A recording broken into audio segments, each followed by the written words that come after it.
vibeBooks presents The Daisy by Hans Andersen. Content: The Daisy. Now listen. Out in the country, close by the roadside, stood a pleasant house. You have seen one like it, no doubt, very often. In front lay a little fenced-in garden, full of blooming flowers. Near the hedge, in the soft green grass, grew a little daisy. The sun shone as brightly and warmly upon her as upon the large and beautiful garden flowers, so the daisy grew from hour to hour. Every morning she unfolded her little white petals, like shining rays round the little golden sun in the center of the flower. She never seemed to think that she was unseen down in the grass, or that she was only a poor, insignificant flower. She felt too happy to care for that.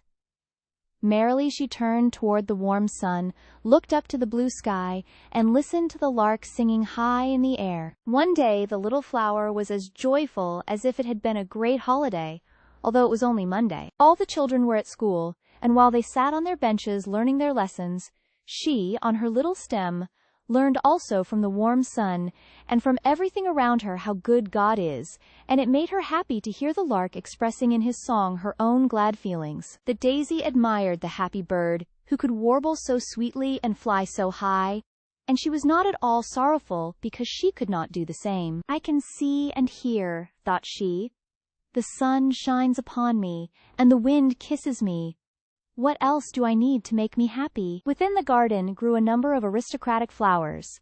The less scent they had, the more they flaunted. The peonies considered it a grand thing to be so large, and puffed themselves out to be larger than the roses. The tulips knew that they were marked with beautiful colors, and held themselves bolt upright so that they might be seen more plainly. They did not notice the little daisy outside, but she looked at them and thought, "How rich and beautiful they are!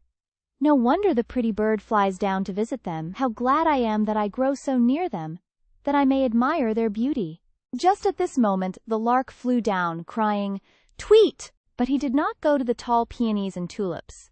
He hopped into the grass near the lowly daisy. She trembled for joy and hardly knew what to think. The little bird hopped round the daisy singing, "Oh, what sweet, soft grass, and what a lovely little flower, with gold in its heart and silver on its dress."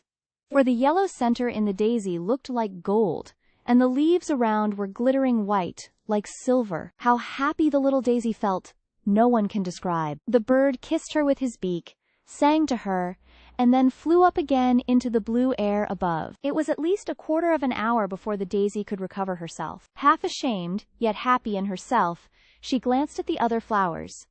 They must have seen the honor she had received, and would understand her delight and pleasure. But the tulips looked prouder than ever. Indeed, they were evidently quite vexed about it. The peonies were disgusted, and could they have spoken, the poor little daisy would no doubt have received a good scolding. She could see they were all out of temper, and it made her very sorry. At this moment there came into the garden a girl with a large, glittering knife in her hand. She went straight to the tulips and cut off several of them. "Oh dear," sighed the daisy. "How shocking! It is all over with them now." The girl carried the tulips away, and the daisy felt very glad to grow outside in the grass, and to be only a poor little flower. When the sun set, she folded up her leaves and went to sleep. She dreamed the whole night long of the warm sun and the pretty little bird. The next morning, when she joyfully stretched out her white leaves once more to the warm air and the light, she recognized the voice of the bird, but his song sounded mournful and sad. Alas, he had good reason to be sad. He had been caught and made a prisoner in a cage that hung close by the open window. He sang of the happy time when he could fly in the air, joyous and free, of the young green corn in the fields, from which he would spring higher and higher to sing his glorious song. But now he was a prisoner in a cage. The little daisy wished very much to help him, but what could she do? In her anxiety she forgot all the beautiful things around her, the warm sunshine, and her own pretty, shining white leaves. Alas, she could think of nothing but the captive bird and her own inability to help him. Two boys came out of the garden. One of them carried a sharp knife in his hand, like the one with which the girl had cut the tulips. They went straight to the little daisy, who could not think what they were going to do. "We can cut out a nice piece of turf for the lark here," said one of the boys, and he began to cut a square piece round the daisy so that she stood just in the center. "Pull up the flower," said the other boy, and the daisy trembled with fear, for to pluck her up would destroy her life, and she wished so much to live and to be taken to the captive lark in his cage. "No, let it stay where it is," said the boy. "It looks so pretty." So the daisy remained, and was put with the turf in the lark's cage. The poor bird was complaining loudly about his lost freedom, beating his wings against the iron bars of his prison. The little daisy could make no sign and utter no word to console him, as she would gladly have done. The whole morning passed in this manner. "There is no water here," said the captive lark. "They have all gone out and have forgotten to give me a drop to drink. My throat is hot and dry. I feel as if I had fire and ice within me, and the air is so heavy. Alas, I must die. I must bid farewell to the warm sunshine, the fresh green, and all the beautiful things which God has created." And then he thrust his beak into the cool turf to refresh himself a little with the fresh grass, and, as he did so, his eye fell upon the daisy. The bird nodded to her and kissed her with his beak and said, "You also will wither here, you poor little flower. I have given you to me, with the little patch of green grass on which you grow, in exchange for the whole world which was mine out there. Each little blade of grass is to me as a great tree, and each of your white leaves a flower. Alas, you only show me how much I have lost." "Oh, if I could only comfort him," thought the daisy, but she could not move a leaf.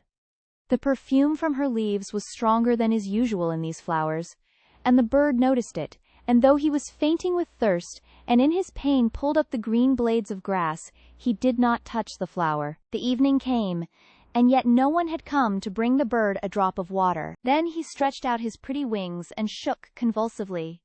He could only sing, "Tweet, tweet," in a weak, mournful tone. His little head bent down toward the flower.